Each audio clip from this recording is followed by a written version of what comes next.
आज ये तालीम पर हमको ज़्यादा तवज्जो देनी है। उसके बाद में जो हाल है बस्तियों का, मुसलमानों के रहने की जो ज़िंदगी का हाल है, इतनी गंदगी है, साफ़ सफाई नहीं है, पानी नहीं है, सारी बेसिक कम्युनिटीज़ नहीं है, इस पर तवज्जो देंगे हम। इसके साथ ही साथ कई लोग बेघर हैं, हाउसिंग स्कीम में उनको घर देना चाहिए, ये भी मुतालबा करेंगे। गवर्नमेंट की ज़मीनात है, वो ज़मीनात को देने की बात करेंगे हम। फिर ये जो रिजर्वेशन है, रिजर्वेशन को कामयाबी के साथ रूपे अमल लाने के लिए भी हम जदोजहद करेंगे। और उसके साथ ही साथ जितने हमारे बेखुसूर मुसलमान बच्चे जो जेलों में हैं यहाँ पर, उनके लिए भी हम हमारी तरफ से कोशिश करेंगे और जदोजहद करेंगे दस्तूर के दायरे में रह करके उनकी रिहाई जल्द अज जल्द अमल में आए और वो लोग छूटकर अपने घर वालों के साथ एक अच्छी जिंदगी गुजारें। आपके अलायंस कौन सी पार्टी से हो सकते हैं या कोई ऐसी कोई पार्टी है जो आपसे राब्ता करे आप लोग? हम दलित जो समाज के जो लोग हैं उनसे बातचीत चल रही है हमारी, और हम चाहते हैं कि दलित समाज भी हमारे साथ जुड़े, ताकि दलित और मुसलमान अगर ये कॉम्बिनेशन मिल जाता है तो मैं समझता हूं कि एक नई ताकत बनकर हम महाराष्ट्र की पॉलिटिक्स में उभरेंगे और कोई भी वक्त का चीफ मिनिस्टर दलित और मुसलमानों के इजाजत के बगैर चीफ मिनिस्टर नहीं बन सकेगा। जब भी अकबरुद्दीन ओवैसी की बात होती है तो लॉ एंड ऑर्डर की बात आती है, तो महाराष्ट्र और मुंबई के पुलिस या जो भी कहे तो लॉ एंड ऑर्डर का प्रॉब्लम लेकर आप आए भी हैं, तो उसके अंदर भी लॉ एंड ऑर्डर की प्रॉब्लम बताई जा रही है। तो आपको लगता है कि इलेक्शन में, आने वाले इलेक्शन में भी मुंबई पुलिस या महाराष्ट्र पुलिस या गवर्नमेंट आपको इस वजह से भी परेशान कर सकती है? देखिए, परेशान तो करती आई है, करती रही है। मैं एक नहीं कई मरतबा जेल में जा चुका हूँ, 40 दिन जेल में रहा हूँ, फिर मुझे गोलियां भी मारी गई, मुझे हमले भी हुए, मुझे जहर भी दिया गया था। तो ऐसी तकालीफें मुसीबतें तो आती रहती हैं।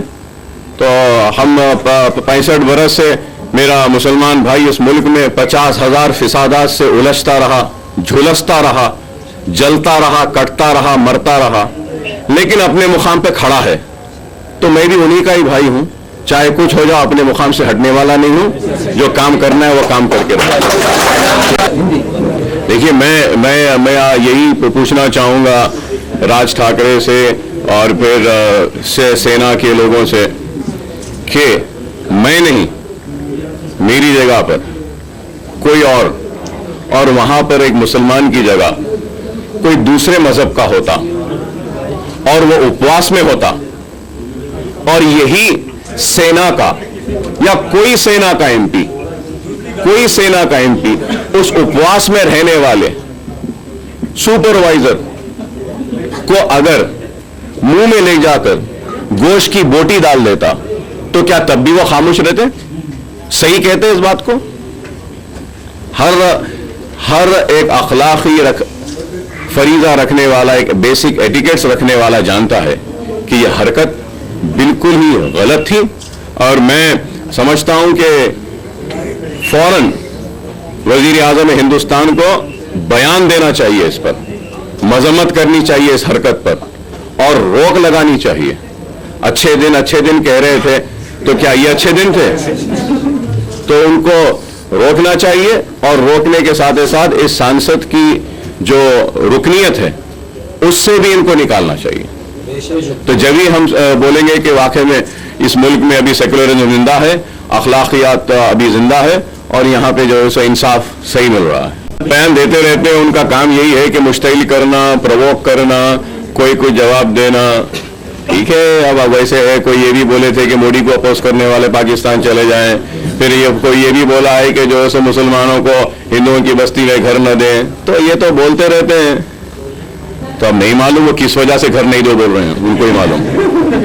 हम बहुत खूबसूरत है बोल के नहीं दियो बोल रहे हैं, या हम अच्छे हैं बोल के नहीं दियो बोल रहे हैं।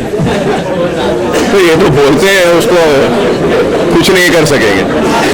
I think we are done with that. I thank the press also lastly for giving me a space in all your coverages, and I'm very thankful, and I hope that the same sort of cooperation will continue, and you'll also be as a guiding force to us, as you know we are very new entrant in Maharashtra, and hopeful that you will be with us and we all would make some difference. Thank you very much. Thank you.